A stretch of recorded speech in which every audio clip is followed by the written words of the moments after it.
दिवस की जीवन काया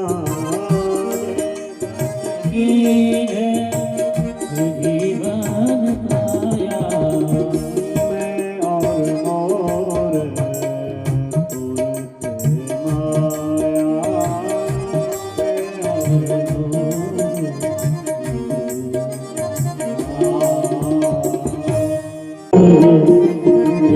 तुरते माया तुम देखी सीता आज के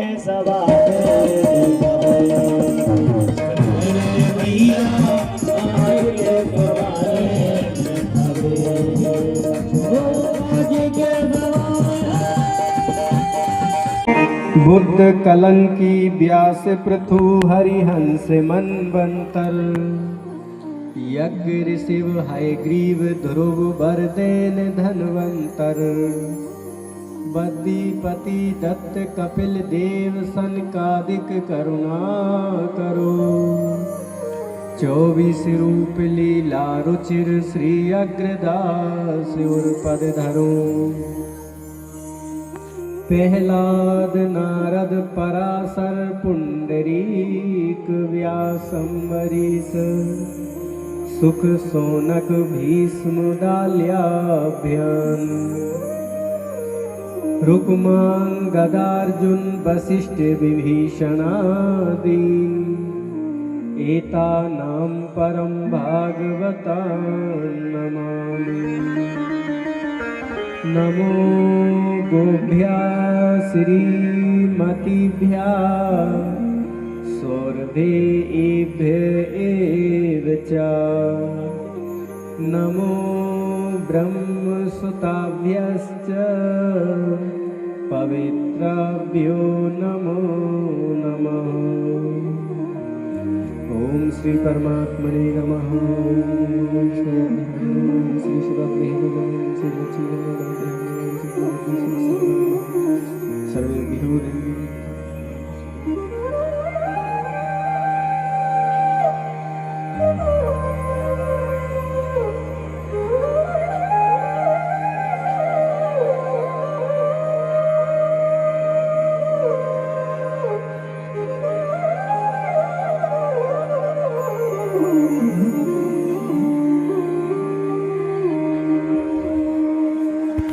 सम्मानीय ग्रामवासियों, सम्मानीय माताएं बहनें, श्रोताजन, महानुभाव, भगवान श्री राम की कथा में अपन सब सुन रहे हैं और भगवान श्री कृष्ण की भागवत भी अभी कुछ दिन पहले ही यहाँ पर हुई है और इनके तालमेल में अपन सब इस बात को समझे कि भगवान श्री कृष्ण के अवतार में, भगवान श्री राम के अवतार में या अन्य जो 24 अवतारों के नाम हम प्रार्थना, आवाहन आदि में लेते हैं, उनमें पूरे सनातन में, वेदों में, रामायण जी, वाल्मीकि रामायण जी और पुराणों में, उपनिषदों में, गीता में गाय की उपयोगिता, गाय की आवश्यकता और गाय का कितना महत्वपूर्ण प्रभाव है, इस बात को हम समझेंगे। गौ माता के विषय में हमारे धर्म ग्रंथों में अनेक दृष्टांत, अनेक श्लोक, अनेक चौपाइयाँ आती हैं, जिसको हम समझें तो हमारे जीवन में गाय की आराधना, गाय के प्रति महत्व, गाय की आवश्यकता मनुष्य जीवन के घर परिवार में या खेती में कितनी हो सकती है और कितनी ज़्यादा है, इस बात को हर प्रकार से वैज्ञानिक भी स्वीकार कर रहे हैं। जो हमारे महापुरुषों ने अनेकों हजारों साल पहले इस बात को लिख दिया था, परंतु आज के नर नारी यूरिया डीएपी खा के, पैकेटों वाला दूध पी के, केमिकल युक्त और फास्ट युग के फास्ट भोजन, चाउमीन, पिज़्ज़ा, बर्गर आदि, शक्कर, चाय पत्ती आदि के सेवन करके अपनी जो आत्मा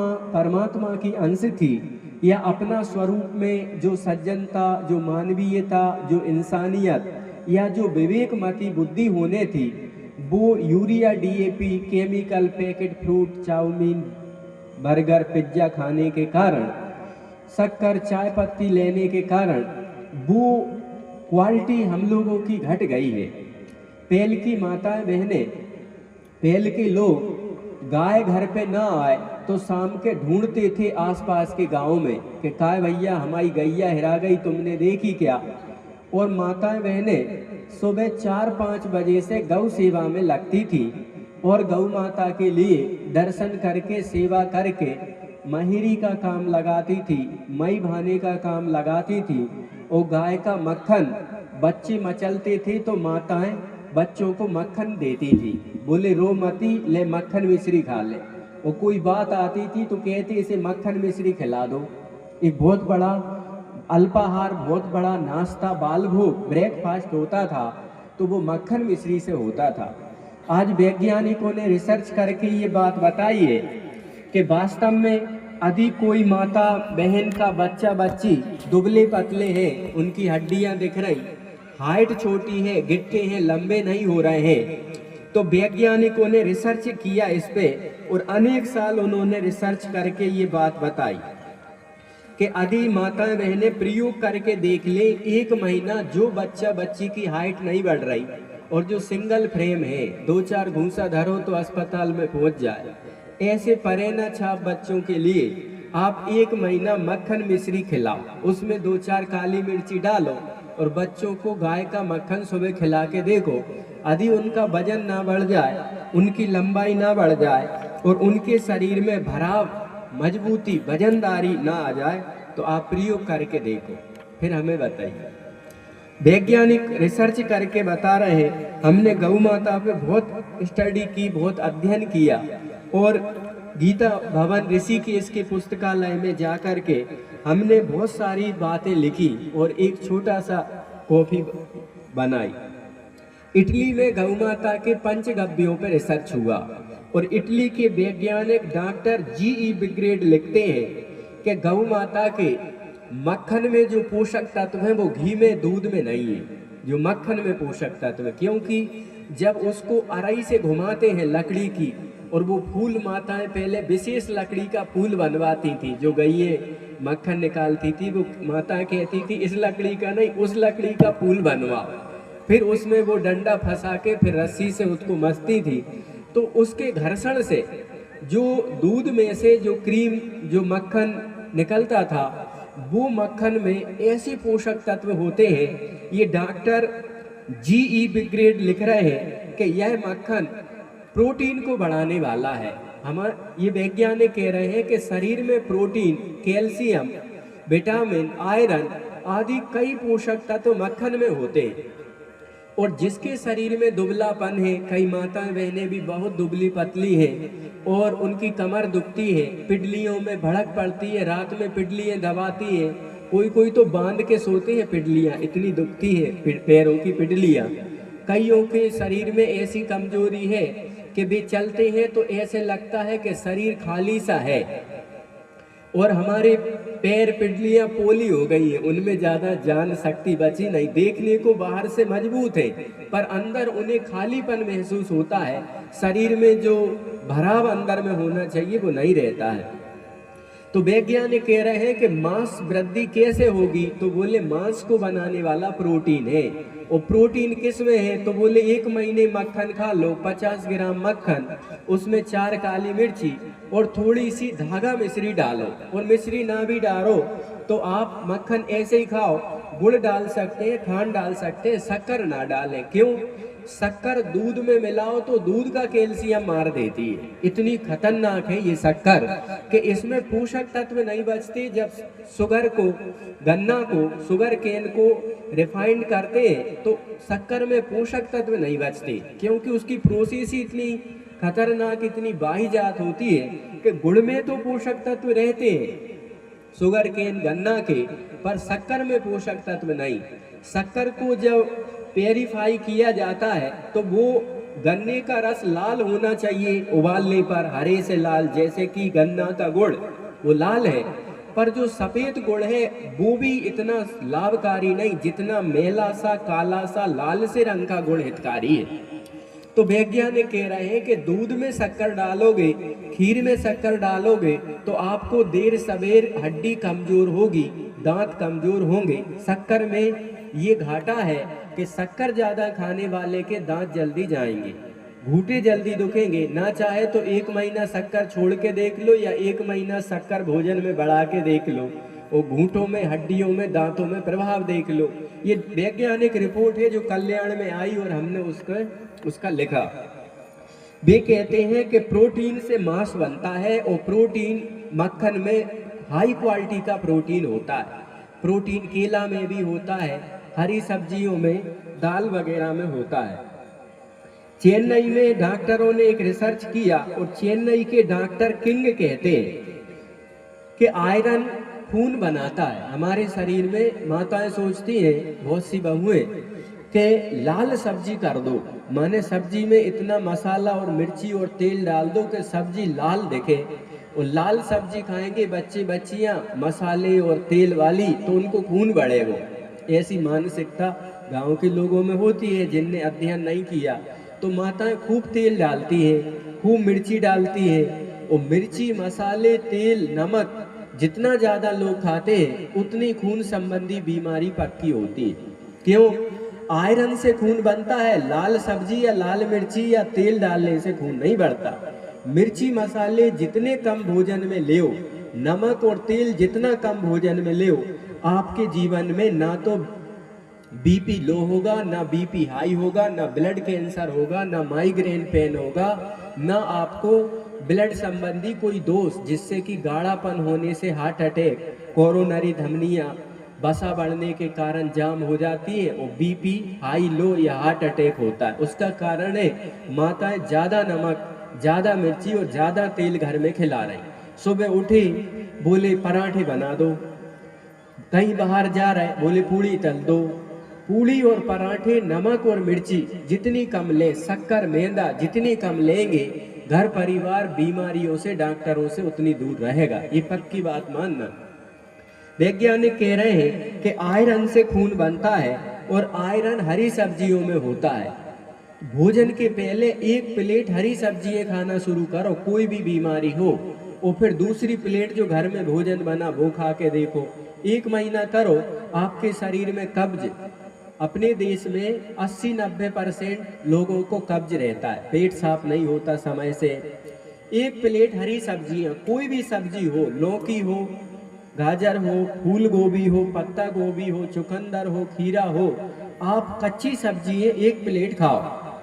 या फिर जितने किलो वजन है, 60 किलो वजन है तो 600 ग्राम सलाद हम भोजन के पहले खाएं और फिर जो भोजन बना वो खाएं। सारे रोग बैक हो जाएंगे। 1 महीना कोई भी रोगी करके देखे।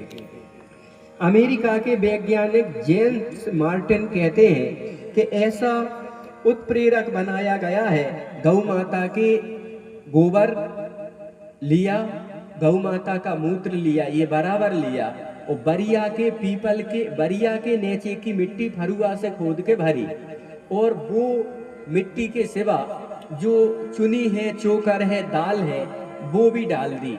अकौआ के बेशरम के पत्ते डाल दिए और उसमें पानी 2-4 गुना मिला के उसको कुछ दिन सड़ने दिया। फिर बंजर भूमि पे ये छिड़काव किया। तो वैज्ञानिक ने रिसर्च करके बता रहा है, अमेरिका के वैज्ञानिक जेम्स मार्टिन, कि गौ माता के मूत्र से और गोबर से उसमें बरिया के पेड़ के नीचे की मिट्टी बना के कुछ दिन उसमें पानी मिला के और ये अकौआ और ये मिला के सड़ाया जाए और फिर इसको पाइप के साथ में पानी खेत में छोड़ दिया जाए या फिर छिड़काव कर दिया जाए, तो इससे कोई भी प्रकार के केमिकल छिड़कने की जरूरत नहीं बचती और पौधा बैक्टीरिया रहित ग्रो करता है और धरती माता बंजर भी फसल देने वाली होती है। भी कह रहे हैं इससे हमने बंजर भूमि को भी सींचा है और उसमें बीज उगाए हैं और इससे हमने धरती में नवीनीकरण पाया। सोयाबीन ने विदेशों को बंजर कर दिए और मुफ्त में सोयाबीन बांटा गया था देश के किसानों को, क्योंकि सोयाबीन में हाई क्वालिटी का प्रोटीन होता है और विदेश में जो मांस भक्षण करने वाले लोग हैं, वे लोग सुअर का मांस खाते हैं, अमेरिका जैसे लोग, और सुअर को खली, जो खली सोयाबीन तो यहाँ पिरवा के तेल भारतीय खाते हैं, पर सोयाबीन की खली यहाँ कभी बिकते नहीं देखते अपन। जितनी सरसों की खली बिकती है या और खली बिकती है, सोयाबीन की विदेश जाती है। क्यों? विदेशियों की भूमि को सोयाबीन ने बंजर कर दिया, इतनी गर्मी फूंक दी सोयाबीन ने वहां की धरती में, ऊपर से आग लगा दी तो डबल गर्मी कि वहां फसल बांझ होने लगी। भारत में भी जो लोग सोयाबीन हर साल एक खेत में बोएंगे, पलेवा नहीं या उसमें खाद नहीं डालेंगे, तो वो खेत बंजर हो जाएगा आगे चल के कुछ सालों में। या बहुत से किसान हैं, आप अनुभव करके देख लो। सोयाबीन को इसलिए विदेशों में बैन किया वहाँ की सरकारों ने कि हम भारत से सोयाबीन की खली मंगवाएंगे, सुअरों को खिलाएंगे, उन्हें हम खाएंगे। पर भारत लोग के बस में ये सोयाबीन बो रहा है। जब ये भारत की खेती में सोयाबीन बोना शुरू किया था 25-50 साल पहले, तो भर भर के ट्रावली आती थी, पर धीरे धीरे सोयाबीन अब बांझ होने लगा। इस बार सोयाबीन वालों के हालचाल पूछो तो वो कह रहे हैं महाराज सोयाबीन दो को देगा।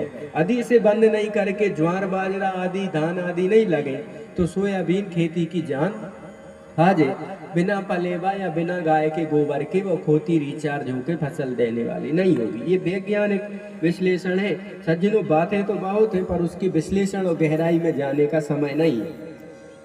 वैज्ञानिक बता रहे हैं कि शहरों का जो कचरा और गंदगी होती है, उन घूरे पे गौ माता को गोबर डाल दो तो वे पनी भी गल जाएंगी, और वहाँ जो भी चीजें पूरे शहर को कचरो है वो खाद में कन्वर्ट हो जाए। बस उस पे गाय की परत डाल दो तो वो पनी मनी भी सब खाद में परिवर्तित हो जाए। ये वैज्ञानिकों ने रिसर्च किया कि शहरों की गंदगी को कैसे बैलेंस करें। तो वे कह रहे हैं इस पे गैया का गोबर डालो और ये बहुत अच्छा पोषक तत्व बन जाएगा। वैज्ञानिकों ने रिसर्च किया और उन्होंने कहा कि अग्नि में 1 चम्मच गैया को घी डाल दो, बोले 100 टन शुद्ध ऑक्सीजन बनेगी। ये हमारे संत महात्मा और हमारी माताएं बहनें जो चूल्हे पे भोजन बनाती थी, वे माताएं बहनें भोजन बना के गुड़ घी और थोड़ी रोटी को मीड़ करके चूल्हे में डाल देती थी, और चूल्हे में जब तक गौ माता को घी माताएं भोग लगाती रही तब तक घर में इतनी दूराई, इतनी बुराई और इतने बारे के नियारे नहीं भाई। एक चूल्हे पे कई जनों के भोजन बनते रहे जब तक चूल्हे में माताएं गुड़ घी और रोटी डालती रही। क्यों माता? सच्ची बात है ना। सास बहू में, बेटा पिता पुत्र में, ससुर आदि में इतनी लड़ाई बुराई नहीं हो रही थी जितनी आज हो गई। आज बाखरे खाली हो गई और पटेल लोग निकल गए, अलग अलग घर बना के रह रहे। 4 भैया हैं पर बोला चाली नहीं है। क्यों? उन भाइयों ने गैस ले आए और चूल्हा और गौ माता के गोबर का उरेन और गौ माता के कंडे में होम करना छोड़ दिया। और जब से ये सुगंध घर में उड़ना शुरू हो गई, जिससे दिमाग संतुलित रहते थे और परमात्मा के नाम से माताएं भोग लगाती थी, तो इष्ट देवता, पितृ देवता, ग्राम देवता, स्थान देवता, कुल देवता, ये सब तृप्त होते थे। और अलाय बलाय भूत प्रेत ऐसे वैसे जीव जो फिर रहे हैं वे उस घर से दूर होते थे, क्योंकि उसमें गौ माता के गोबर का, घी का माताओं ने होम छोड़ दिया था। और जब से ये चीज बंद की तब से लड़ाई बुराई, बेमनस्ता, बेकार, निंदा, चुगली और रोग बीमारी, घुटने और कमर की बीमारियों ने घेर लिया। जब से घर लिपना बंद हो गया और कंडों में माताएं होम छोड़ती थी वो बंद हो गया। वैज्ञानिक कहते हैं कि गौ माता की जब हमने घी पे रिसर्च किया तो हमने पता किया कि इथिलीन, जब अपन गौ माता का घी गोबर के कंडे की राख में अग्नि में डालते हैं तो इथिलीन नाम की गैस उत्पन्न होती है। वैज्ञानिक कहते हैं ऑक्साइड नाम की गैस उत्पन्न होती है और प्रोपिलीन ऑक्साइड उत्पन्न होती है। फॉर्मल्टी, इसमें हरड़ इथिलीन बहुत काम करती है। वे कह रहे जो गौ माता के घी से उत्पन्न जो धुआं है उसमें जो 4-5 गैसें निकल रही, और उन गैसों में बोले क्या कह रहे, तो बोले कि ये इथिलीन, ये जो गैस है फॉर्मल्टी हाइड इथिलीन, ये गैस ऑपरेशन थिएटर में पैक करके, और ऑपरेशन थिएटर में ये गैस का रिसाव चलता है। जहां ऑपरेशन करते हैं बाहर किसी को घुसने नहीं देते डॉक्टर, क्यों नहीं घुसने दे रहे? बोले उसमें किसी की श्वास के या मुंह के बैक्टीरिया ऑपरेशन कक्ष में चले गए, तो जब व्यक्ति को चीरेंगे तो वे बैक्टीरिया व्यक्ति के अंदर घुस जाएंगे, दूसरे के दूसरे में। तो ये क्या करते हैं कि उसमें किसी को घुसने नहीं देते, जिसमें ऑपरेशन करने मरीज को ले जाते। और वहाँ क्या करते हैं, तो वैज्ञानिक कह रहे हैं हम इथिलीन नाम की गैस ऑपरेशन कक्ष में छोड़ते हैं, ताकि कोई बैक्टीरिया जो आंखों से नहीं दिखे, ऐसे बैक्टीरिया गौ माता के घी के धुआं से हमने पैक करे हैं टंकी में, और हम उसको कक्ष में छोड़ते हैं, ताकि ऑपरेशन करते समय मुंह बांध लेते हैं और सब लगा लेते, ढक लेते और इथिलीन गैस छोड़ते हैं, ताकि ऑपरेशन कक्ष में कोई बैक्टीरिया उसका शरीर चीरा उसमें ना घुस जाए। ये इथिलीन गैस है जो गाय के गोबर के कंडे पे घी डालने से उत्पन्न हुई है। वे कह रहे हैं कि 1 चम्मच गैया का घी जब हमने छोड़ा है तो 1 टन शुद्ध ऑक्सीजन बन गई, जो दुनिया में किसी उपाय से नहीं बन सकती। भैंस के घी से ऑक्सीजन नहीं बनती, जो गौ माता के घी से बनती है। और जब भी हवन में बैठे आप लोग यजमान बने, तो इस बात का ध्यान रखना कि बाजारू घी या फिर भैंस का घी से आप लोग तो कम से कम हवन मत करना। जो गौ कथा सुन रहे हैं उन लोगों से हम ये निवेदन करें, हम कथा करते हैं भगवत कृपा से 7 प्रकार की कथा करते हैं, पर हम चाहे एक जने बिठा रहे, एक यजमाने, पर घी गैया का मंगवाएंगे। अभी सम्मानीय यहाँ पे यजमान आए हैं दैयरपुर बागरोज से, उनके यहाँ राम जानकी स्थापित की इसी गंगा दशहरे के पहले, तो वृंदावन से पथमेड़ा के 2 पीपा घी मंगवाए, 2 यज्ञ करे, परंतु भैंस का घी नहीं, बाजारू घी नहीं, वृंदावन से वो घी मंगवाया जो गौ माता का था, और वो मार्केट में नहीं, वो आश्रम में ही मिला, वो परिचित संतों से स्पेशल मंगवाए। परंतु हमने गैया के बिना घी के हवन को स्वीकार नहीं किया, बाजारू घी से हवन को स्वीकार नहीं किया। नहीं तो करेंगे ही नहीं, कथा भी नहीं करें, स्थापना और यज्ञ भी नहीं करेंगे। 2 यज्ञ किए पर स्पेशल वृंदावन के घी से करें। क्यों? आप यदि गैया के घी के बिना कोई घी यूज कर रहे हैं तो वो देवताओं की पूजा के लिए स्वीकार नहीं होगा। हम आपको प्रमाण देंगे, समय का अभाव है इसलिए हम ज्यादा बात गहराई से नहीं कर पा रहे। तो वो कह रहे हैं कि 1 चम्मच घी से 1 टन ऑक्सीजन दुनिया के किसी प्रकार से मनुष्य समाज के लिए हितैषी ये ऑक्सीजन उत्पन्न नहीं हो सकती बिना गैया के घी के।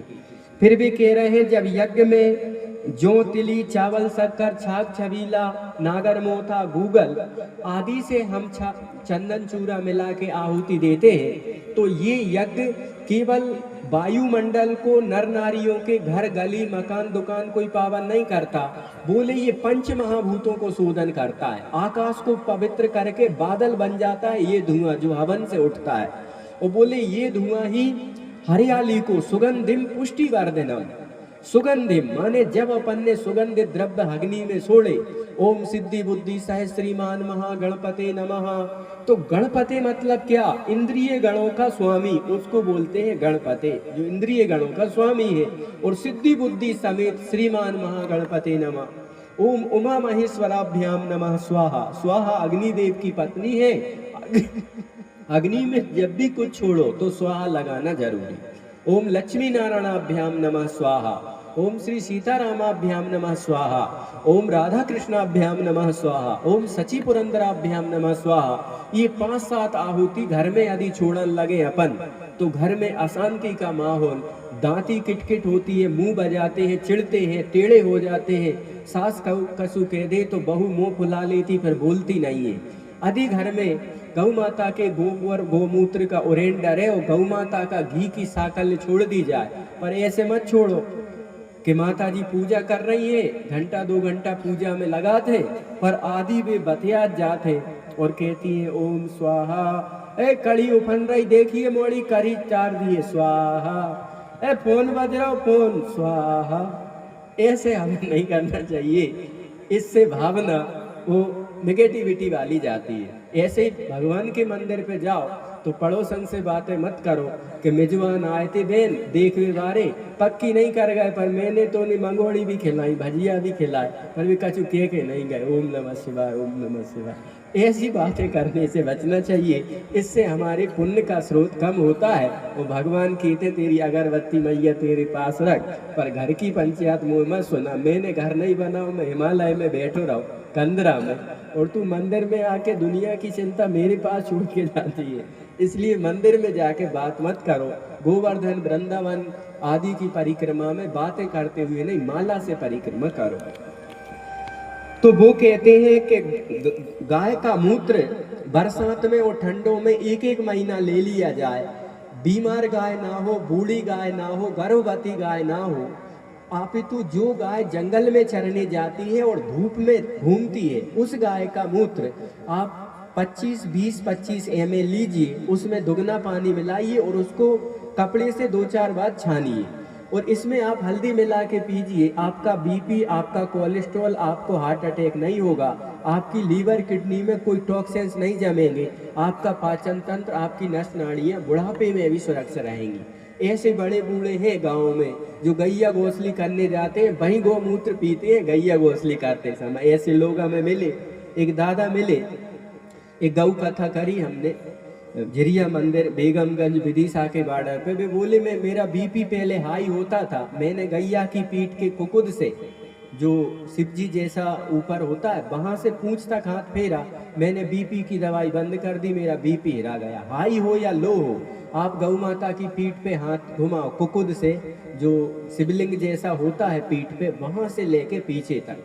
अब ये विदेशी गाय में ये कुकुद शिवलिंग जैसा पीठ पे नहीं होता, उसकी रीढ़ एकदम सीधी होती है, और भारतीय गाय की रीढ़ में कुकुद होता है। ये कुकुद माने शिवलिंग जैसा ये जो होता है कंधे पे, ये क्या है? ये DTH है। गौ माता को परमात्मा प्रकृति ने एक छत्ता दिया है सिग्नल का, और वो विदेशी गाय में नहीं दिया, भैंस में नहीं दिया, गाय और नंदी में दिया। क्यों दिया? ये कंधा टाइप का कुकुद इसलिए दिया कि इस कंधा कुकुद में सूर्य केतु नाम की एक विशेष नाड़ी है, जो धरती में किसी जीव पे नहीं है, केवल गौ माता और नंदी पे है। और वो भी विदेशी नहीं, देसी नस्ल की गाय पे कुकुद और कंधा नंदी पे क्यों होता है? दुनिया में किसी प्राणी का दूध पीला नहीं होता, पर गाय का दूध और मूत्र पीला होता है। तो वैज्ञानिक रिसर्च करके बता रहे हैं, ये कह रहे हैं जून 2002 में इनने गौमूत्र का पेटेंट निकाला है अमेरिका ने, और कहा ये सर्वोत्तम एंटीबायोटिक, महु औषधि और कीटाणुनाशक है। बोले देसी गाय विदेशों में चली गई, रूस में, अमेरिका में और कई जगह अपनी देसी गाय है, और वहां सेंटर खुले हैं। सुबह लोग मॉर्निंग वॉक योगा को जाते हैं, तो गाय को सहलाते हैं, गले लगाते हैं, गाय से बातें करते, उसे रोटी खिलाते हैं, और उसके हाथ पे जब उसके शरीर पे हाथ फेरते तो उनका तनाव, टेंशन, डिप्रेशन, माइग्रेन पेन और हाई बीपी, लो बीपी, हार्ट की दिक्कतें, मुस्कुरा नहीं पा रहा है। विदेश में इतना धन बढ़ गया कि मुस्कुराहट छिन गई, इतना समृद्ध हो गया कि रात में वहाँ पे 40% लोगों को नींद नहीं आती, टेबलेट बिना नींद नहीं आती। अमेरिका आदि विकसित देशों की ये हालत है। वहाँ पे हजारों बहनें यदि स्कूल कॉलेज जा रही हैं, यदि 10,000 बहनें स्कूल पढ़ने जा रही, तो उनमें से 3 से 5,000 बहनें का अफेयर चल रहा है स्कूल में। और अफेयर चलते चलते ये हालत हो जाती है कि वहाँ पे कई बहनें वृद्धाश्रम और जो वहाँ पे ऐसे स्थान खुले हैं जहाँ पे जीवन यापन कर रही अपने बच्चे के साथ, उनका कोई पिता, बच्चे का कोई पिता का कोई पता नहीं, उनमें अनेक गर्भपात करवाती है, अनेक अपने आप को दूसरे के साथ सेटल हो जाती है। और अमेरिका आदि विकसित देशों की सरकारें इस बात को रोकने कि ये लोग ब्रह्मचर्य का पालन करना सीख जाएं, ये लोग ये बात समझे कि कोई भी नारी भोग की कोई मशीन नहीं है, अपितु वो ममता की, प्रेम की और आदर्श वात्सल्यमयी माँ है। इस बात के प्रशिक्षण के लिए अमेरिका आदि की सरकारें सिर खुजा रही कि ये बात भारत में है, वो यहाँ क्यों नहीं है। यहाँ हर कोई हवस भरी नजरों से क्यों नारी समाज को देखते हैं, और नारी समाज क्यों परपुरुषों को बदलती रहती है। जैसे कपड़े अपन विभिन्न रंग के पहनते हैं, ऐसे ही वहाँ के स्त्री पुरुष अपने संबंधों को बदलते रहते हैं। एक बार स्वामी रामतीर्थ अमेरिका में गए तो उन्होंने देखा एक महिला कब्र पे बैठी है और वो पंखा जल रही है। तो समर्थ रामतीर्थ स्वामी जी उतरे और कहने लगे, माता जी तुम्हें मैं प्रणाम करता हूँ। मैंने तो भारत में ही सुनी थी कि सती पतिव्रता नारी होती है, अमेरिका में मैं आपको देख रहा हूँ कि आप अपनी पति की उस पे बैठी जिसमें वो बोर्ड लगा देते हैं और उसको सुखा रही है, पंखा जल रही है, आप प्रणम्य है। बोले महाराज प्रणम्य नहीं हूँ मैं, मेरी पूरी बात तो सुनो। बोले क्या बात है? बोले इनने मुझसे वादा किया था कि जब तक मेरी कब्र ना सूख जाए, जब तक मेरा वो नया चबूतरा बनाया वो सूख के बढ़िया ना हो जाए, तब तक तू दूसरी को मत करना। इसलिए मैं कह रही कि तू सूख जा भाई, तू सूख जा, इसलिए मैं इसको जल्दी ठंडा कर रही कि सीमेंट वेमेंट सब सूख जा और मुझे जाने दे। ये हालत विदेशों में है। यहाँ पे जो अपन लोग कथाओं में खर्चा कर रहे हैं, प्रभात फेरी में खर्चा कर रहे हैं, हवन यज्ञ में खर्चा कर रहे हैं, विदेश में ये चीजें नहीं होती। आप सोचो कि हम अरब देश में जाके खुले में पंडाल लगा के और कथा कर लें तो ये संभव नहीं है, आपको घर में कथा करना पड़ेगी। आप सोचें कि हम वहाँ चले जाएं और वहाँ जा कर के ऐसी कथा कर लें तो ये संभव नहीं। आप 10-15 साल 20 साल की और ये कथाएं रही, भागवत रहे और संत रहे, फिर अपन चौड़े में कथा कर ले और मन चाहे 5 बजे से ये माइक बजा दे, ये बात संभव नहीं है। क्यों संभव नहीं है? क्योंकि हिंदू समाज कुंभकर्ण के सोने के बाद यदि कोई समाज इस धरती पे सोई है तो केवल वो हिंदू समाज है। ये इतनी अंधी उदारू और इतनी सहिष्णुता के नाम पे कायर हो गई कि अहिंसा परमो धर्म को दुरुपयोग कर दिया। अहिंसा परमो धर्म ठीक है, परंतु धर्म हिंसा तथैव च, इसको सब भूल गए। अभी की घटना है, अभी हमारे पास ऐसा मैसेज भी आया है कि सागर जिले में ऐसी घटना घट गई है कि वहाँ पर एक मोहर तमा चंदा मऊ जरुआ खेड़ा सागर जिला में गांव है और वहाँ पे लव जिहाद की ताजी घटना घटी। उन्होंने उस बहन को बहलाया फुसला कई महीनों से यूज किया। उसके 2 भैया सो रहे थे, उसने फोन किया, वो नहीं गई भैया को छोड़ के, तो बाहर से सांकर लगा के आग लगा दी, उसमें 2 भैया मर गए और वो बच्चलन भी 60% जुलझ गई। और उससे अभी तक भी लोग बाहर फिर रहे हैं। अभी बीना में ज्ञापन दिया और भी जगह ज्ञापन दिया। तो आज बहुसंख्यक समाज में कुछ लोग ऐसे हैं जो आए दिन ये घटना घट रहा है। कुछ बहनें तो ऐसे पकड़ी जाती और बता देती हैं, पर अधिकतर जहाँ पर ऐसी मानसिकता के लोग अधिक हैं वहाँ लोग कह भी नहीं पा रहे। और ऐसे घटिया कानून अंग्रेजों के समय से इस देश में बने हैं कि वहाँ पर कार्रवाई भी आसानी से नहीं होती। तो सज्जनों 10-15 साल तक और जी लो, प्रभाती निकाल लो और जो ऐसे पंडाल लगा के 5 बजे से कर लो। यदि आप लोग जो वोट मांगने वालों के साथ में कट्टरता से बात नहीं करते, अपने मोहल्ला कॉलोनी के लोग, कि हमने तुम्हें वोट दिए, वोट देना कोई छोटी बात नहीं है, मतदान नाम है, उसका इतना बड़ा महत्व है कि वो 2-5 हज़ार में खरीदने वाली चीज़ नहीं है। वोट अपने देश का निर्माण करने वाली, अपने देश को बदल देने वाली प्रक्रिया है। जो वोट मांगने आते हैं वे सम्मानीय जन अपने क्षेत्र के लोग हैं, पर हम लोग वोट तो दे देते हैं 2-5-10 हज़ार लेके, पर कभी उनसे ये नहीं कहते कि ये अंग्रेजी वाले कानून अथवा नेहरू जी ने जो कानून बनाए थे वे कानूनों को क्यों नहीं बदल रहे। जब एक छत्र राज तुम्हारा है इतने सालों से, तो अभी तक मोर मारने पे तुम सजा दे दोगे, हिरण मारने पे तुम सजा दे दोगे, और भी चीज़ों को मारने से तुम सजा दे दोगे, परंतु ये गौ माता ने तुम्हारा क्या बिगाड़ा? जो आज़ादी के 60 साल के लगभग समय बीत गया, ये गौ माता क्यों सड़कों पे फिर रही? मुर्गा रात में फिरते देखा भाई जी सड़कों पे? माता मुर्गा रात में घूम रहा हो सड़कों पे? आपने कभी देखा कि घोड़ा रात में सड़कों पे छुट्टा घूम रहा हुए? आपने देखा कभी कि कोई की भैंस रात में सड़कों पे रात भर घूम रही हो? इनकी महत्ता बढ़ गई है। और जिसकी बात गीता कह रही, वेद कह रही, रामायण कह रही, उपनिषद कह रहे, संत कह रहे, और आस्थावान समान जिसको गोपाष्टमी पे पूज रहा हो, साल में जिसकी पूजा हो रही और जिसके लिए लोग पर्व मना रहे, गौ पूजन हो रही, वह गौ माता ने इस देश की सरकारों का क्या बिगाड़ा है?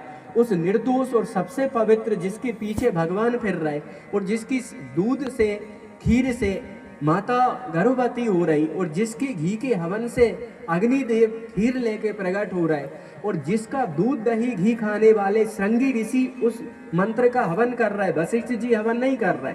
जिसने गाय का दूध दही घी लिया, गौ सेवा करी, वो श्रृंगी जिनके सिर पे गाय के जैसा सींग उग आया, बेभक्ति सहित मुनि आहुति दीने, प्रगटे अग्नि चरु कर लीने। देश की आज़ादी को इतने साल हो गए और वो सरकार है जिस पे सब देश के लोग भरोसा कर रहे हैं, फिर उन लोगों से ये सभ्य समाज क्यों नहीं कह रही, क्यों ईमेल नहीं कर रहे मुख्यमंत्री, प्रधानमंत्री, राष्ट्रपति के नाम कि भैया हम वोट किस आधार पे दे, इस हेतु दे कि 25% गौ हत्या में हमें पाप लग जाए। आप वोट मांगने हमारी कॉलोनी में कैसे आ रहे? आपने देश के लिए वो मुद्दा पे काम क्यों नहीं किया? राम मंदिर बनना जरूरी था कि गौ हत्या रोकना बंद थी? जरूरी था। मेन मुद्दा क्या था? किसान आज रात रात भर जग रहे। क्या हमारे देश के राजा का कर्तव्य नहीं है कि उस गाय को मार रहा है, उस गाय को झटका करंट दे रहा है, उस गाय को कटीले ताल लगा रहा है, उस गाय को रात बिरात रगेद रहा है? वो इतनी गई बीती हो गई कि मुर्गा मुर्गी की इज्जत है, घोड़ा की भैंस की इज्जत है, पर मोर की और हिरण की इज्जत है। शेर पे कानून है कि शेर मार दिया तो जेल हो जाएगी, हिरण मार दिया तो जेल हो जाएगी। पर देश के इतने साल होने पे करपात्री जी जैसे महापुरुषों ने गोलियां खाई, हजारों संतों ने इंदिरा जी के समय पे दिल्ली में सांसद घेरी और सैकड़ों संत मारे गए और श्राप दिया, कुल नाश हो गया। गोपाष्टमी की ये घटना, गोपाष्टमी पे ये हत्याएं हो गई।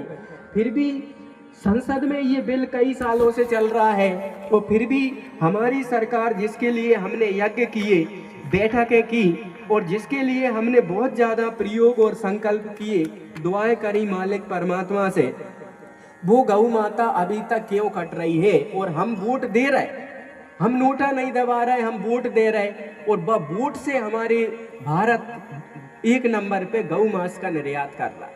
क्या गौ मांस बेच करके हमारे देश का भला होगा? क्या गाय का विकास होगा?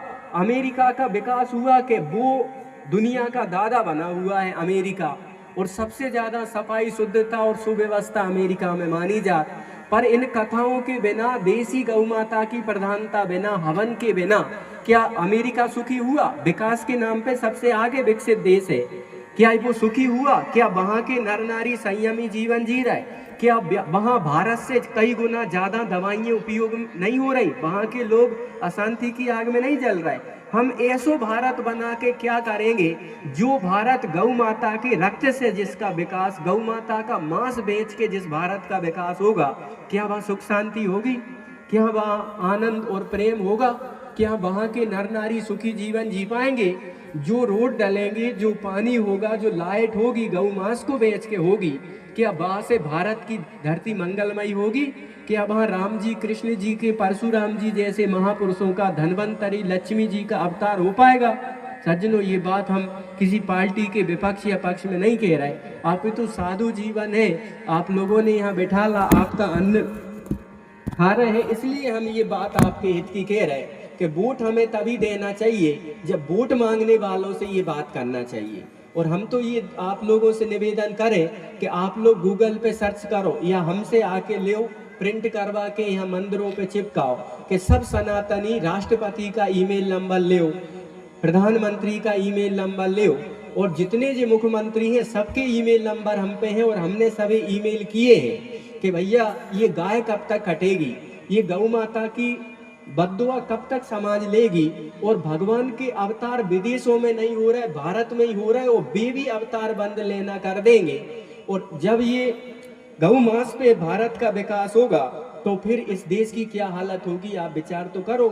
अभी भी गौ माता कट रही है, अभी भी ट्रक पकड़ा रहे हैं, और ये गौ माता सड़क पे खड़ी है, इसने किसका क्या बिगाड़ दिया? इसने वोट नहीं दिया इसलिए इसको कटवा रहे, या ये कोर्ट केस नहीं कर सकती नेताओं पे इसलिए कटवा रहा है, या ये जाके मुख्यमंत्री, प्रधानमंत्री, राष्ट्रपति के नाम थाने में कंप्लेंट नहीं करवा सकती इसलिए इसे कटवा रहे? कारण तो बताओ। हम तो सज्जनों इस पे कार्य कर रहे हैं। हम आप लोगों से भी निवेदन करें, सब पे एंड्रॉयड मोबाइल है, आप लोग गूगल पे सर्च करो, सारी आईडी ईमेल निकलेगी, या हमसे आके ले और उसे कंप्यूटर पे छपवा के सब मंदिरों पे लगाओ, और सब माताएं बहनें, सब सनातनी 10-10 जनों से ईमेल करवाओ क्यों? ये वोट बैंक का जमाना है सज्जनों। केवल हमारी आवाज से इस देश का भला नहीं होगा, पावर किसी दूसरे पे है। हम तो गलों फाड़ रहे, गांव गांव घूम रहे, जवानी जीवन दाव पे लगाए हैं और फिर रहे हैं, पर आप लोग चाहो, जनता चाहे तो वो कुछ भी कर सकती है। जिस दिन एक मंच पे भारत के जो सभी संत महामंडलेश्वर इकट्ठे हो गए और इनने भारत की गौ हत्या पे आवाज उठा दी, उस दिन गौ माता राष्ट्रीय माता बन सकती है, राज्य माता बन सकती है। पर साधु संत नहीं हो रहे, या थोड़े थोड़े हो रहे, या देर लग रही। तो आप सब तो सभ्य नागरिक हो, आप सब सत्संगी हो, आपसे हम प्रार्थना करते हैं कि वोट मांगने वालों को मजबूर करो कि माँ की कसम खाओ, गीता पे हाथ रखो, सांसद में ये बात उठाओगे, विधानसभा में ये बात उठाओगे कि गौ माता राष्ट्रीय माता बने, गौ मंत्रालय अलग से बने, गौ हत्या करने वालों को सीधा फांसी दिया जाए और गौ माता के दूध दही घी को सरकारी अफसरों पे और सरकारी कार्यालयों पे तुम अंडा फल आदि बच्चों को खिला सकते हो। मंगलवार को तो गौ माता का दूध दही घी क्यों नहीं खिला सकते? सरकार चाहे, राजा चाहे तो क्या नहीं कर सकते? हम और तुम तो बहुत छोटे हैं, पर हमारी बात इस बात पे उठ जाए तो सज्जनों, कोई भी पार्टी हो, हमें पार्टी का नाम या शिकायत नहीं है। हमें केवल बात ये है कि जिस गौ माँ का हर हिंदू ने, हर मनुष्य ने दूध पिया है, उस माँ का दूध पी करके बछड़े ने एक थन पिया है, वो भी रोड पे है, और हमने 3 थन पिए और वो माँ कट रही है, उसकी बकलियां उधेरी जा रही है, आए दिन ट्रक पकड़ा रहे हैं और उसकी इज्जत कम हो गई और चीजों की इज्जत बढ़ गई। इस पे हमारा दिल कचोटना चाहिए, ये बात हमारे दिल दिमाग में आना चाहिए कि भैया ये कैसे, ये पापी युग आ गया है, ये कलयुग आ गया है। जिसको मंदिरों में पूजना था, जिसको घर पे रखना था, वो सड़कों पे है और मंदिरा एक जगह बिक रही है, बीच गांव में मंदिरा बिक रही है, जबकि मंदिरा और मांस आदि जी गांव के बाहर होना चाहिए, परंतु रोड पे है और समाज के बीच में है। इस पे भी सम्माननीय गांव के वरिष्ठ लोगों को आवाज उठानी चाहिए कि ये गांव से आधा 1 किलोमीटर दूर खुले, यहाँ से हटने चाहिए। तो सज्जनों, हम आपसे ये निवेदन करें, आप ईमेल करो और अपने सम्माननीय सांसद, विधायक, सरपंच आदि से निवेदन करो कि भाई प्रस्ताव पारित करो कि गौ माता रोड पे नहीं, गौ माता फसल पे नहीं, इज्जत की जिंदगी जिगे। तो सज्जनों, ये दिल में हमारे भाव है, आप लोग इस पे कार्य करें और गौ माता को राष्ट्रीय माता हो जाए, इसलिए आप सब प्रयास करें, आवाज उठाएं ईमेल से और वैसे भी। हम सब भगवान से प्रार्थना करें, गौ माता प्रार्थना कर रही है, इस पापी युग में गौ माता का कोई नहीं रखवाला, हे गोविंदा गोपाला, हे गोविंदा गोपाला। इस पापी युग में गौ माता का कोई नहीं रखवाला, हे गोविंदा गोपाला, हे गोविंदा गोपाला, हे गोविंदा गोपाला, हे गोविंदा गोपाला। जो सबको दूध पिलाती है उसका ही वध कर डाला, तू सबको दूध पिलाती है उसका ही वध कर डाला। धिक्कार है उन हत्यारों को जो मांस लोच कर खाया, धिक्कार है उन हत्यारों को जो मांस लोच कर खाया। श्री गीता की में जिस उसको आकर वचन निभाओ, श्री गीता की में कहा है प्रभु को उसका वचन निभाओ।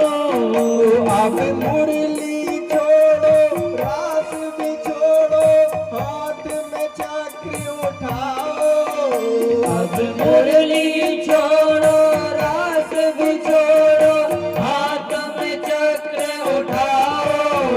वरना न रहेगा मंदिर और कोई तुमको भजने वाला, वरना न रहेगा मंदिर और कोई तुमको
ये गौ माता भारत के समय से लेके अभी तक कैसे धक्के खा रही सांसद में, इस बात पे हम एक थोड़ी सी आपसे चर्चा कर रहे हैं। जब ये बात निश्चय हो गई कि अंग्रेज भारत छोड़ेंगे, तो ब्रिटेन से एक पत्रकार आया, माउंट ब्रिटेन नाम का एक पत्रकार आया, और उसने गांधी जी से ये बात 1946 के दिसंबर में कही। वो 1946 के दिसंबर में माउंट ब्रिटेन नाम का पत्रकार आता है और वो गांधी जी से पूछता है कि बापू, जब ये देश आज़ाद हो जाएगा तो आपके एजेंडे में क्या क्या चीज़ें हैं, आप हमें बताइए, हम पत्रकार हैं और इसको छापेंगे। तो गांधी जी पत्रकारों से कह रहे हैं कि देश की आज़ादी से, जब हमारे हाथ में देश की आज़ादी आएगी और जब अंग्रेज इस भारत से चले जाएंगे, तो मेरे एजेंडे में, मेरे लक्ष्य में पहला नंबर का काम है कि मैं कलम की पहली नोक से इस देश के माथे से गौ हत्या का कलंक मिटा दूंगा। पहला मेरा काम ये है, और दूसरा मैं चाहता हूँ इस देश की बेरोजगारी खत्म कर दूं, और तीसरा मैं ये चाहता हूँ कि इस देश में शराबबंदी कर दूं। गांधी जी ने ये माउंट बेटेन को दिसंबर 1946 में बातें कही। तो माउंट बेटेन पूछता है कि बापू, गौ हत्या से आपका क्या वो है, इससे देश की आज़ादी का क्या लाभ है, और इससे समाज देश को क्या लाभ है। देश के सामने भुखमरी भी एक मुद्दा है, क्योंकि उन दिनों मोटे अनाज भारत में होते थे, ज्वार, बाजरा, मक्का आदि। झुरझुरू की रोटी तो कई यहाँ पे बड़े बूढ़े बैठे खाई होंगी, कोदे वगैरह भी होते थे। तो बोले बापू ऐसा क्यों? अमेरिका दादा बना था और वो लाल गेहूं, सड़े गेहूं भारत में बेचता था और वो दादागिरी बताता था। तो बोले बापू इतने सारे मुद्दे भारत में हैं, देश बहुत पिछड़ गया, समाज की बुरी हालत है, ऊंच नीच की बहुत ज़्यादा बात है, हरिजन नाम गांधी जी ने दिया था। तो बोले इतनी बारी बातों को आप पहले नंबर पे नहीं ले रहे, गौ हत्या को भारत में पहले नंबर पे क्यों ले रहे? बोले गौ हत्या हमारे देश में अंग्रेजों ने शुरू करी, पहले मुस्लिम भाई गौ हत्या नहीं करते थे। मुस्लिम भाइयों को भी गौ हत्या के लिए इन अंग्रेजों ने भर्ती की और इनने 4 बड़े कत्लखाने वहाँ खोले जहाँ की अंग्रेजों की छावनी थी। और उन दिनों कलकत्ता हमारे देश का दिल्ली के समान भारत देश का प्रधान नगर जहाँ से संचालन होता था वो था कलकत्ता महानगर। आज दिल्ली हो गया है, पहले कलकत्ता था राजधानी। और कलकत्ता में पूरे भारत में 50,000 मुसलमान, 50,000 ईसाई अंग्रेज उन दिनों रहते थे और उसकी छावनी और बड़े बड़े अधिकारी कलकत्ता में रहते थे। और माउंट ब्रिटेन ने जब इनसे ये बात पूछी तो गांधी जी ने ये बात कही कि हमारे मुस्लिम भाई, हमारे हिंदू भाई कोई नहीं चाहते गौ हत्या भारत में हो, परंतु ये अंग्रेज भारत में गौ हत्या करवा रहा है। और इनकी जो रानी विक्टोरिया थी वो एक पत्र लिखती है भारत के जो भारत में अपना डेरा जमाए और यहाँ पे संचालन कर रहे थे, वो उनको पत्र लिखती है कि देखो भाई, भारत के हिंदू और मुसलमान कोई नहीं चाहते गौ हत्या, क्योंकि भारत में गौ माता को माता मानते हैं और उसकी पूजा करते हैं, और भारतीय कोई कभी गौ हत्या होते देख नहीं सकते, उनका खून खोल उठेगा। इसलिए यदि आप लोगों को गौ का मांस खाना है तो आप कत्ल खाना खोलो और उसमें हिंदू मुसलमानों को भर्ती करो, प्रधानता से मुसलमानों को भर्ती करो। और पहला कलकत्ता में सबसे बड़ा कत्ल खाना खुला और उसके बाद में 250 साल अंग्रेज भारत में रहे और 250 साल में उनने 350 कत्ल खाने भारत में खोले, अलग अलग खोले, जहां उनकी छावनी, सैनिक और मंत्री अधिकारी रहते थे। एक वेश्या घर भी बाद में खोला गया। अंग्रेजों ने ये प्रस्ताव पारित किया यहाँ पर कि हमारे सैनिक महीनों सालों दूर रहते हैं और गोमांस अभक्ष्य भक्षण करेंगे तो वेश्या घर भी होना चाहिए और रेड लाइट एरिया भी होना चाहिए। तो रेड लाइट एरिया जो आज महानगरों में चल रहा है वो इस देश में अंग्रेजों की देन है। और भारत जैसी पवित्र भूमि, चंदन है जिस देश की माटी, तपोभूमि हर गांव है, हर बहन बच्ची देवी की प्रतिमा और बच्चा बच्चा राम है। यहाँ पे कैसे कैसे महापुरुष हुए जिनने हवाई जहाज, महर्षि करदम ने ऐसा हवाई जहाज उड़ाया जिसमें डीजल पेट्रोल नहीं, ड्राइवर की आवश्यकता नहीं, देवहूति के साथ वे अनेक साल विचरण करते रहे और मन के संकल्प के अनुसार वो जहाज उड़ता था। भगवान राम जिससे अयोध्या लौटे वो पुष्पक विमान बिना डीजल पेट्रोल के चलता था। ऐसे ऐसे आविष्कार इस देश में हुए हैं जो अंग्रेज कभी कर नहीं सकते थे। विक्टोरिया यहाँ पर लिख रही है कि आप लोग बड़ी सावधानी से कत्ल खाने खोलो, हिंदू मुसलमान भारत के वासी कोई नहीं चाहेंगे कि गऊ का मांस कटे और गऊ को खाई जाए, इसलिए आप लोग सावधानी पूर्वक मुस्लिमों को भर्ती करो और यहाँ पर भर्ती कर करके और उनके द्वारा गाय कटवाओ और कैसे भी करके हिंदुओं को गाय का अंश हिंदुओं के शरीर में जाए, ताकि गाय को खा के वे भी पथभ्रष्ट और विवेक शून्य हो जाएं, तब उन्हें गुलाम बनाया जा सकता है और भारत में हमारी शाश्वत जड़ें माने कायम हमारा राज एक चित्र जब होगा जब हिंदू मुसलमान गाय काटने लगे और मांस खाने लगे। ये विक्टोरिया रानी अपने पत्र में लिख रही है।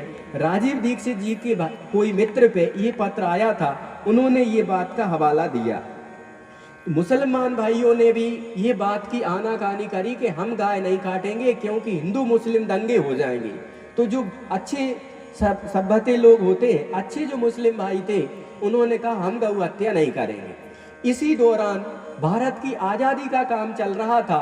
तो भारत की आज़ादी के दौरान क्या हुआ कि वो जो मुंह से उन्होंने कारतूसों में जो बेल्ट बनाए और कारतूसों को खोलने के लिए जो कवर बनाया वो गौ माता की चमड़ी का बना दिया।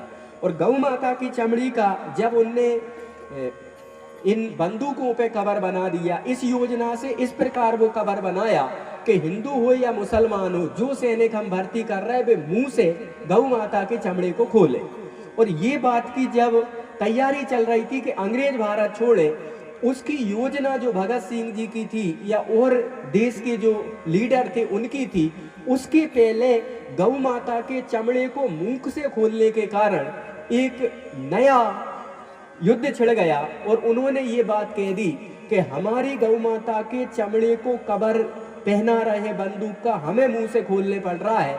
इसलिए जो भगत सिंह जी आदि की जो योजना थी अंग्रेजों को भारत से खरीदने की, वो धरी की धरी रह गई।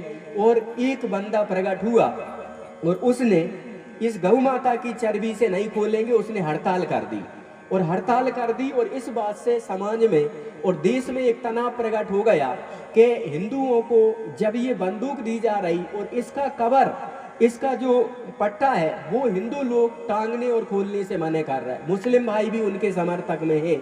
इसलिए खुदीराम बोस और आदि जो अफलाज उल्ला खान आदि जो भगत सिंह के साथी थे, ये लोग भी इस बात का नकार कर गए कि हम गौ माता की चमड़ी को अपने कंधों पे नहीं टांगेंगे और कारतूस मुंह से नहीं खोलेंगे। और इन्होंने इस बात के लिए जंग रोक दी। भारत को योजनाबद्ध तरीके से आज़ाद कराने की जो भूमिका थी वो भूमिका रह गई, वो पहले ही युद्ध हो गया, उसमें भारत का बहुत कुछ लॉस भी हुआ। गांधी जी ने इस बात को जब कही तो माउंट ब्रिटेन ने जाके ये बात बता दी, विक्टोरिया ने ये पत्र लिख के योजना बना दी। और जब महात्मा गांधी जी की ये बात भारत में लागू नहीं हुई तो उनके 2 शिष्य प्रधानमंत्री बने। क्यों? क्योंकि लीडर उन दिनों महात्मा गांधी थे और उनकी इशारा जिस पे भी हाथ धर दे वही देश को नेता बन जाए। तो इनके जो फॉलोवर थे वे 2 निकले। ये मुरारी जी भाई देसाई 1977 में भारत के प्रधानमंत्री बने, परंतु दुर्भाग्य इस देश का कि इनकी सरकार गिरा दी गई। 21 महीने तक इनकी सरकार चली। और इनसे जब पत्रकारों ने पूछना, ये बहुत दिमाग से काम करते थे ईसाई अंग्रेज लोग, और मुस्लिम लोगों को, हिंदू लोगों को भिड़ाने के लिए ये दंगे करवाते थे। ये जो भाई है ये भी इसमें कहते हैं, हदीस आदि में मोहम्मद पैगंबर साहब कहते हैं कि भारत का दूध शिफा है, भारत का घी औषधि, गौ माता का दूध शिफा है और गौ माता का घी महा औषधि है और गाय का मांस ये रोगों बीमारियों का कारण है, ऐसा हदीस आदि में लिखा है। इसलिए ये लोग नहीं चाहते थे गौ हत्या हो, परंतु इन चालबाजों ने जो दिमाग से काम करते थे, इन लोगों ने ये योजना बनाई कि हमें भारत में राज्य करना है, तो इस प्रकार नीति से इन दोनों को, हिंदू मुस्लिमों का झगड़ा बिगाड़ करवाना पड़ेगा। 1977 में जब बापूजी को मार दिया गया और फिर उनके बाद उनकी नहीं चल पाई, जब वे बीमार अस्वस्थ हो गए, तो मुरारी जी भाई देसाई ने ये बात पकड़ी कि मैं शराबबंदी करवा दूंगा। और गुजरात में उन्होंने शराबबंदी भी करवाई। अभी भी गुजरात में शराबबंदी चल रही है। उनने दूसरा काम करना चाहा कि मैं विधेयक लाऊंगा और गौ हत्या इस देश को मुक्त कर दूंगा। और तीसरा संकल्प उन्होंने लिया, मैं स्वदेशी स्वावलंबन लूंगा और भारत में कोका कोला आदि विदेशी कंपनियों को भारत में जहर बेचकर विदेश में पैसा नहीं ले जाने दूंगा। पर इनकी सरकार गिर गई। फिर शास्त्री जी हुए और शास्त्री जी ने ये बात ली, तीसरे प्रधानमंत्री, फिर नेहरू जी बने, दूसरे प्रधानमंत्री बने शास्त्री जी।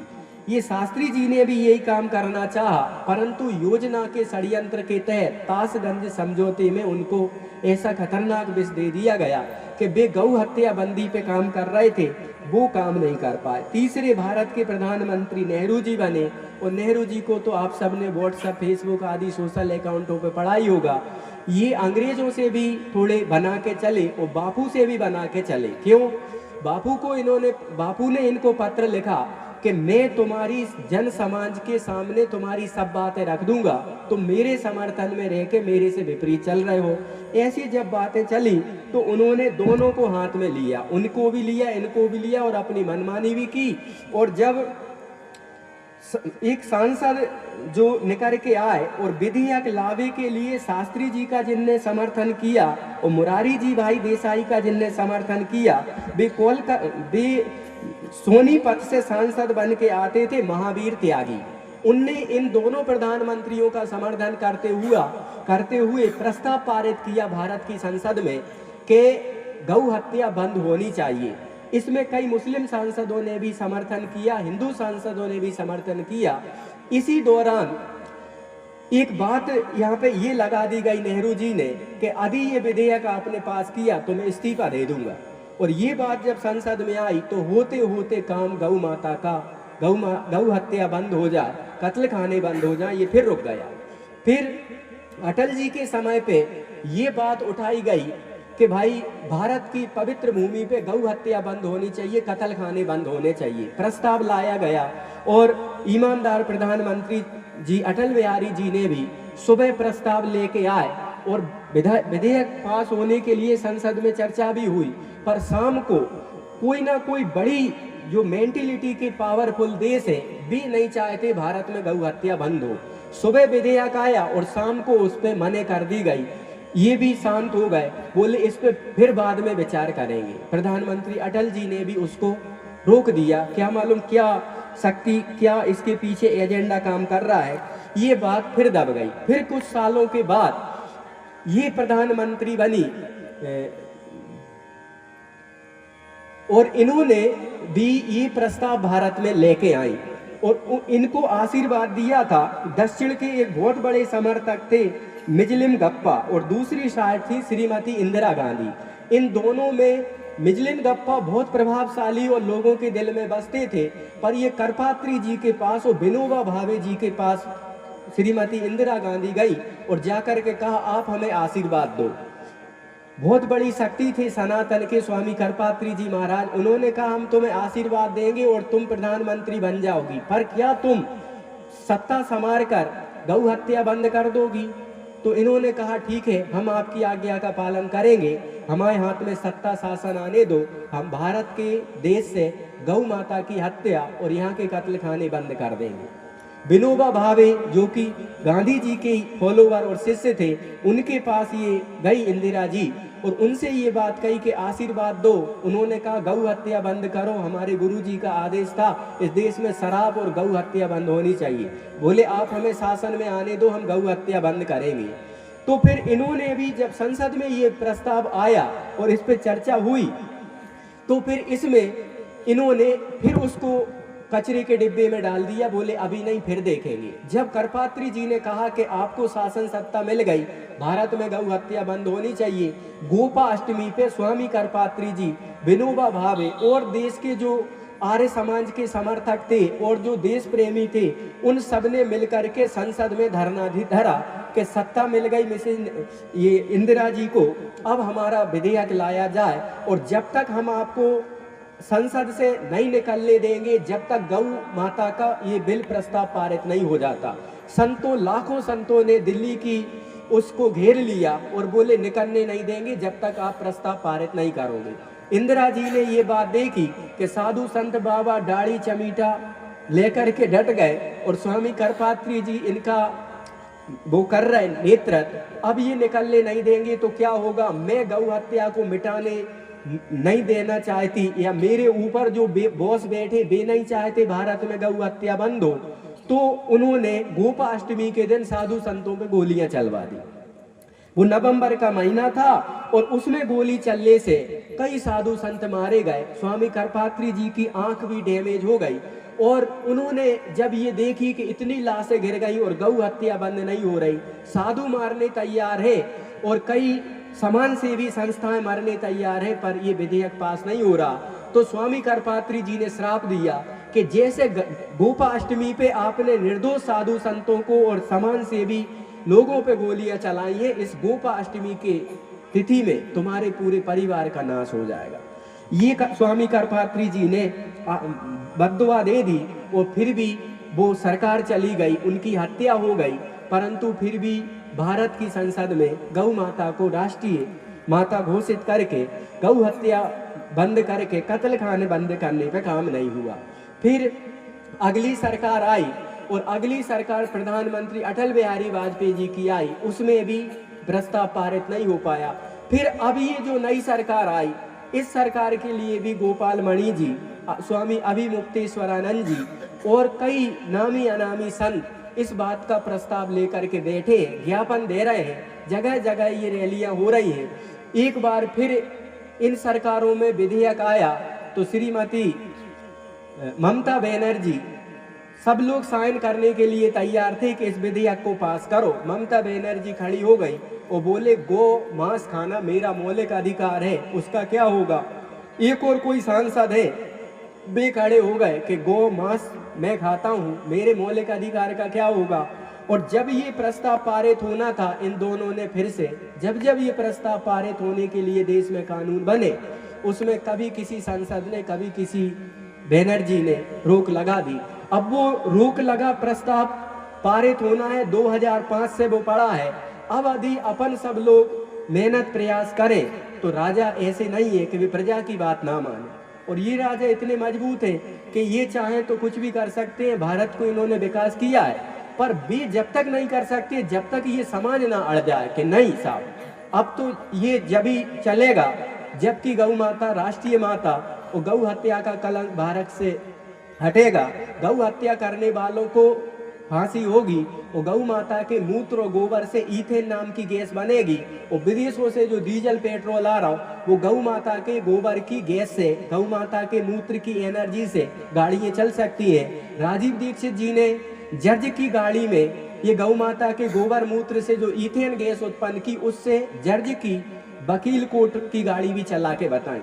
इस देश में बहुत बड़ा षड्यंत्र चल रहा है कि गौ हत्या बंद नहीं हो पा रही, और विदेशों से जो डीजल पेट्रोल आ रहा है, विदेशों से जो यूरिया डीएपी से कैंसर तेजी से बढ़ रहा है, शुगर बीपी बढ़ रहा है, इसको गौ माता खत्म कर सकती है। सरकार यदि 5 रुपये किलो में भी गोबर खरीदे, जो ये गौशालाएं खुलवाई हैं जिनमें कि लोग बहुत खाका खैया मचा रहे हैं, यदि सरकार चाहे 5 रुपये किलो गोबर 10 रुपये किलो गौमूत्र लेने लगे और उससे ईथेन गैस बना के डीजल पेट्रोलों को जगह काम में ला सकती है, और गौ माता के गोबर से खाद बना के यूरिया डीएपी को भी बंद कर सकती है। परंतु हमारी सरकार होने के बाद भी, समृद्ध पावरफुल सरकार होने के बाद भी गौ माता पे अभी तक कोई संतोषजनक काम नहीं हुआ।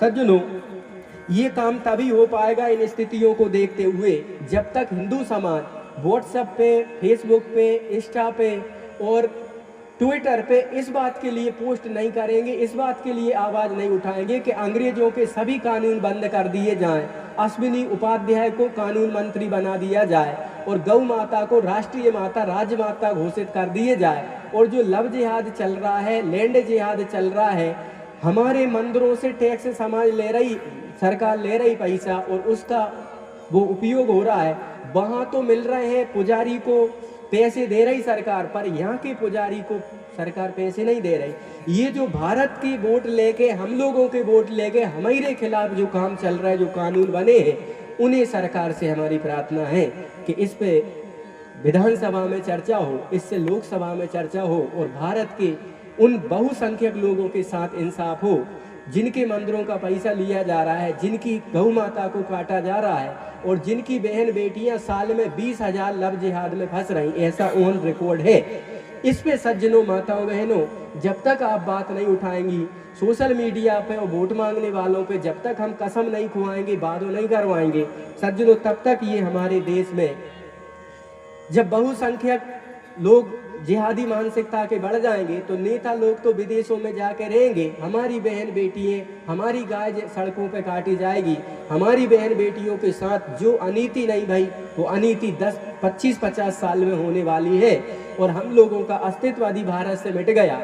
और यहाँ पे हमारी कानून, हमारी मांग पूरी नहीं भाई, तो दुनिया में धरती पे एक भी देश ऐसा नहीं है जो हमें शरण दे दे और जहां हम मकान दुकान खोल के अपना जीवन जी ले, कोई नहीं है भारत के सिवा। इसलिए सज्जनों, हम किसी की बुराई से, किसी के पक्षपात से ये बात नहीं कह रहे, आपका अन्न रोटी खा रहे हैं इसलिए आपके हित की बात कह रहे हैं कि 15-20 साल बाद हमारी कथा और कीर्तनें, सत्संग, गाय तो खतरे में है, हमारी बहन बेटियां भी खतरे में आ सकती हैं।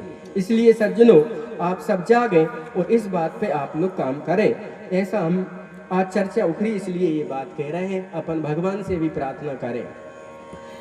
कलयुग में एक बार कन्हैया ग्वाला बन के आ जा रे, कलयुग में एक बार कन्हैया ग्वाला बन कर आ जा रे, तुझे पुकारे तेरी गैया, तुझे पुकारे तेरी गैया, आकर लाज बचा जा रे।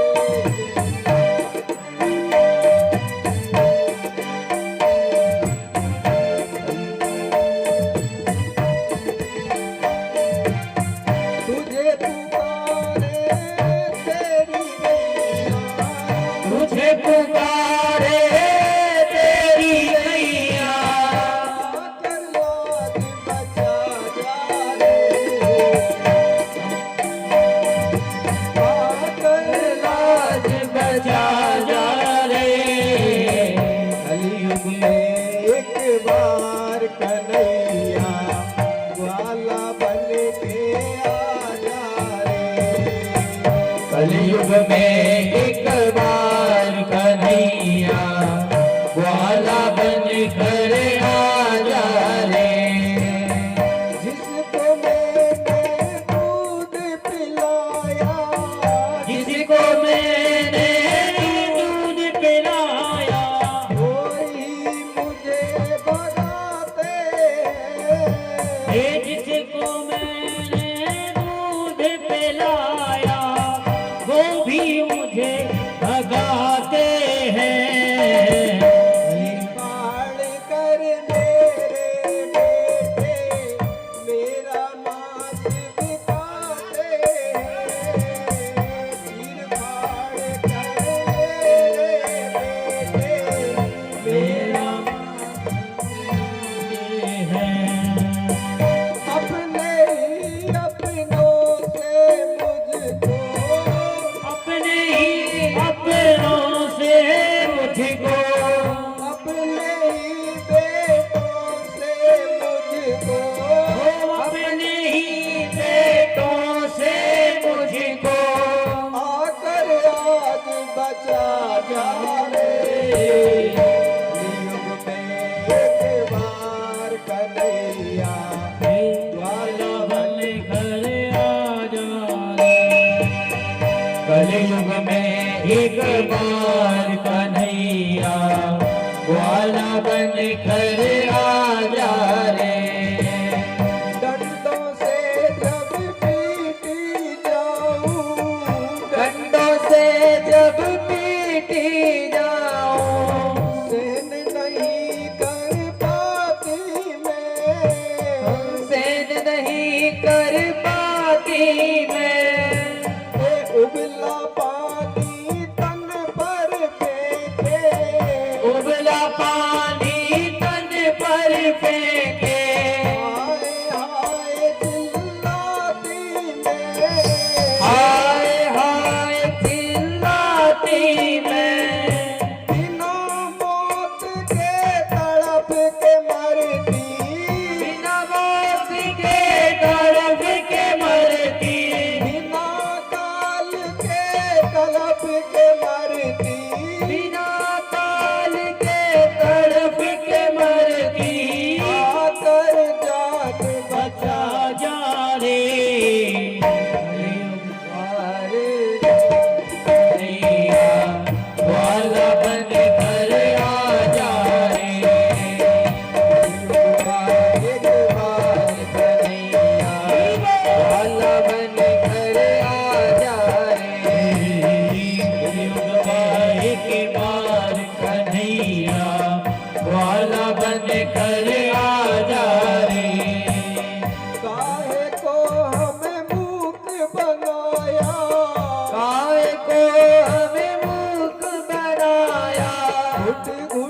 बारी क्यों ना दी तुमने, अपनी जान बचाने को, अपनी जान बचाने को।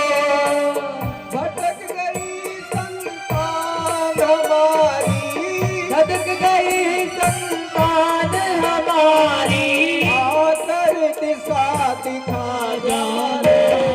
कलयुग में एक बार कन्हैया वाला बन कर आ जा रे। कलयुग में एक बार कन्हैया वाला बन कर आ जा रे। कलयुग में एक बार कन्हैया वाला बन कर आ जा रे। यज्ञेश्वरी गौ माता की जय हो। गला खींच रहा है, इसे सुधार। सज्जनों, हम आज आपको राम कथा पे चर्चा करना चाहते थे, परंतु हम याद करके या लिख के नहीं लाते। जो परमात्मा बुलवा देता है, विषय आ जाता है, उसको करने लगते हैं। हम वास्तव में राम कथा में गौ माता की उपयोगिता पे चर्चा करना चाह रहे थे। देखो, गाय की उपयोगिता बहुत है। महाभारत में आता है, गावो यज्ञस्य ही फलम गोसु यज्ञ प्रतिष्ठिता। महाभारत में लिखा है कि दुनिया में कोई भी यज्ञ यदि सफल होगा तो वो गौ माता के द्वारा ही होगा। तो कैसे यज्ञ सफल हुआ? बोले, गाय, यज्ञ में गाय की प्रतिष्ठा है और गाय के गब्बर बिना यज्ञ पूरा नहीं माना जाएगा। इसलिए गऊ के घी के बिना, बाजारू घी, भैंस के घी से यज्ञ नहीं करना चाहिए। गोसु यज्ञ प्रतिष्ठिता, ये पंचम वेद महाभारत कह रहा है। फिर भी कह रहे हैं कि गवाम सत सहस्त्राणी 10 तेभ्यो ददो नृप। जब राजा पुत्रेष्टि यज्ञ कर रहे थे राजा दशरथ, तो उन्होंने आए हुए साधु ब्राह्मणों के लिए 10-10 लाख यज्ञ करने वाले ब्राह्मणों को दान में दिए। ये वाल्मीकि रामायण में लिखा हुआ है कि गवाम सत सहस्त्राणी 10 तेभ्यो ददो नृप।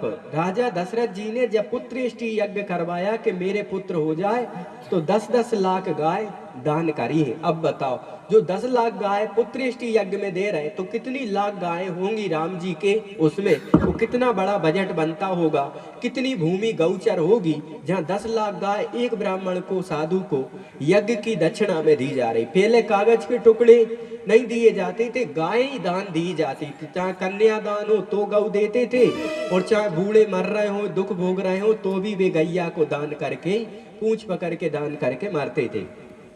दक्षिणा गैया की दी जाती थी।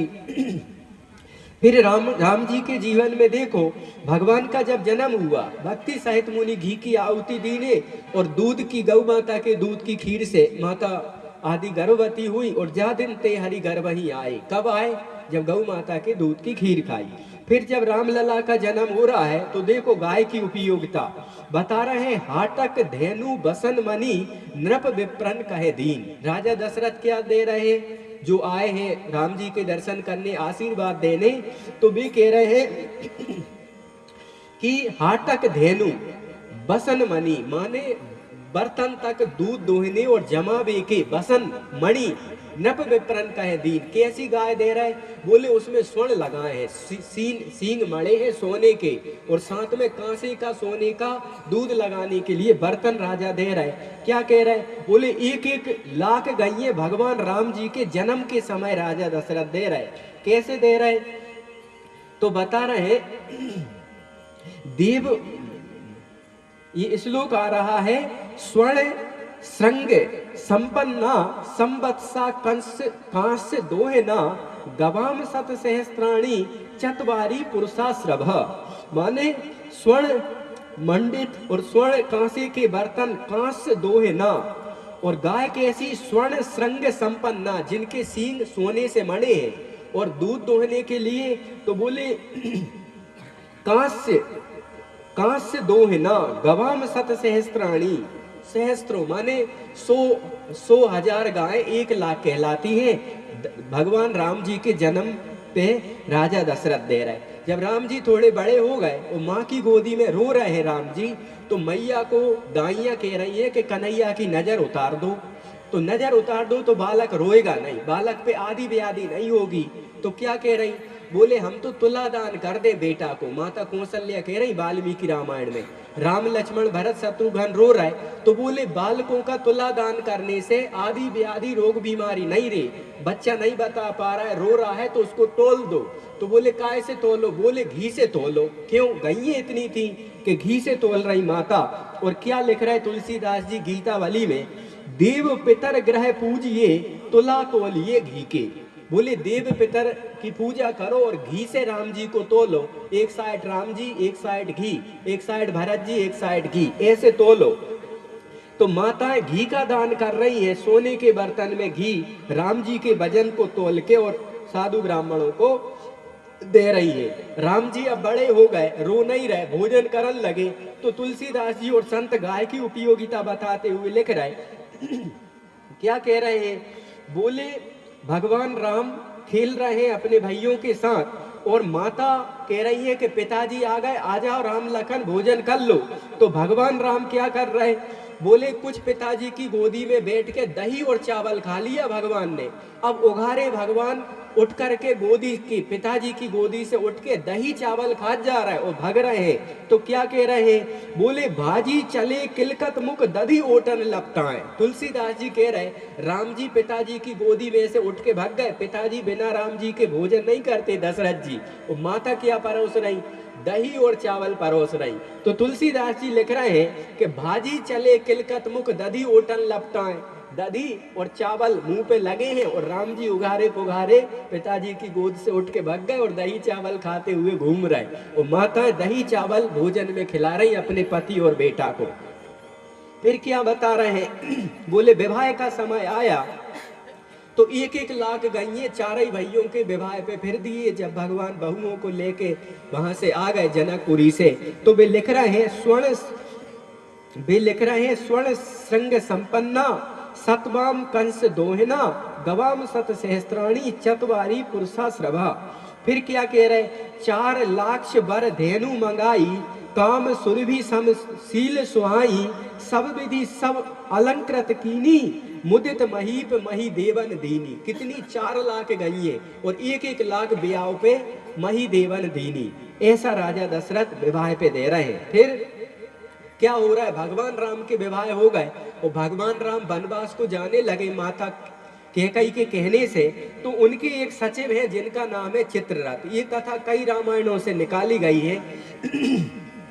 भगवान चित्ररथ नाम के सचिव से कह रहे हैं कि यहाँ पे पिताजी की हालत खराब है या शोक सभा चाहिए, पर जो भी मांगने वाले आए उन्हें गाय और नंदी देना तुम, ये मेरी आपसे निवेदन है।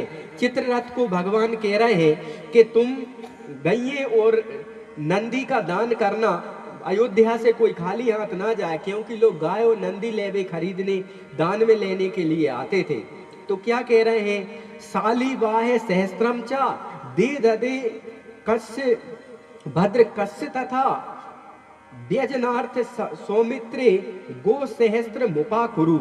माने गो ब्राह्मण साधु संत इनके लिए कभी भी मने मत करना। ये भगवान अपने चित्ररथ नाम के सचिव को कह के जंगल की ओर जा रहे हैं माता सीता और लक्ष्मण के साथ। और फिर क्या हो रहा है, तो बता रहे हैं गो ब्राह्मण के लिए भगवान भीषण लड़ाई कर रहा है, क्योंकि ब्राह्मण साधुओं को राक्षस खा जाते थे। आज भी कथा आई थी, भुज उठाई मही प्रणकीन निश्चरहीन कहूं मही भुज हटान उठाई प्रणकीन।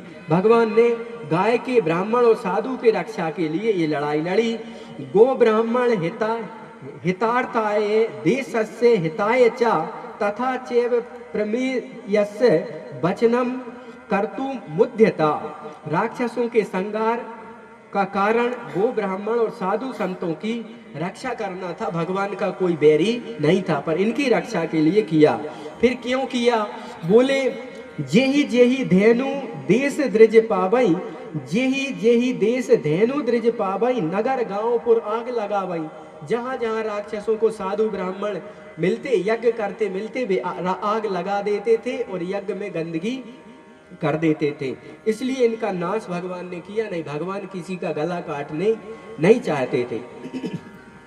फिर क्या कह रहे हैं कि भगवान ने गैयों की और उनके लिए इतने सारे काम किए हैं, और भगवान जब राज सिंहासन पे बैठे तब भी उनने यज्ञ किए। और कैसे किए तो बोले, कोटिन बाज मेध प्रभु की ने, अनेक दान दृजन कहु दीने।